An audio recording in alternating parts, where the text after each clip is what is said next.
Mga ka-idol, ayan lods at magandang umaga mga ka-idol.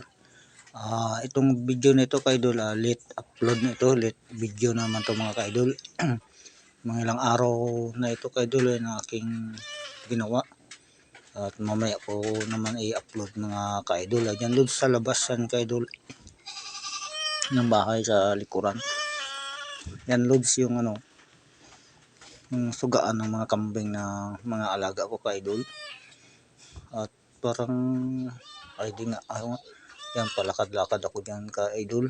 Tapos pa spot ay punta nga pala ako diyan pala sa ka-idol. Nakalimutan ko na. Dito na ako punta nga pala ako diyan sa may dulo. Excuse me ka-idol, gaubo na naman tayo. Sa dulo ka-idol sa gubat. Diyan lang yung rin banda yung ka-idol sa tapat ng bahay. Tingnan ko yung baka ka-idol kung nagpulupot na naman. Tuwing umaga na lang ka-idol. Yan sa ka-idol. Yan ang baka ka-idol. Medyo nagtaba-taba na sa kalods. Ibang klase ito ka-idol. Tigas ang ulo. Garindihan ng talinga ka-idol. Mag-ikutan na naman kami yan maya ka-idol. Kasi pag gintanggal mo sa ka-idol sa pulupot, hindi siya mapakali ka-idol. Libot siya ng libot. Ikaw naman, ako naman, atras na atras kasi mapuluputan niya ka-idol kasi wala siya nakailong. Nasa ulo lang nakakabit. Yan na lods. Tanggal ko na yung tali dyan.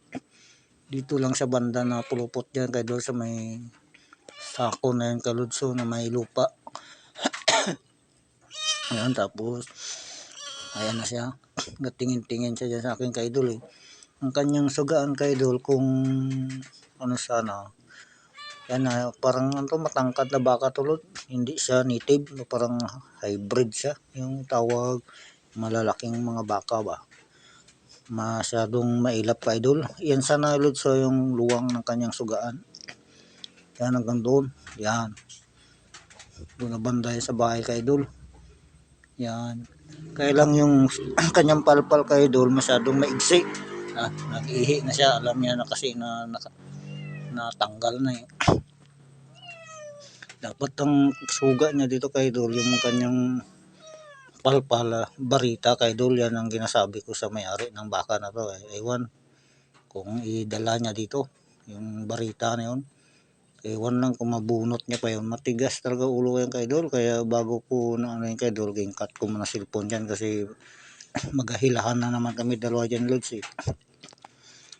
Kaya kung tuwing umaga na lang pulupot siya ka-idol.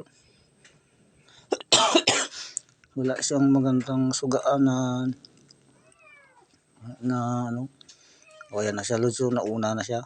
Ayan, pero nakalyabi na ako dyan ka-idol. Hindi na yan sa basta-basta pag alam nga lods na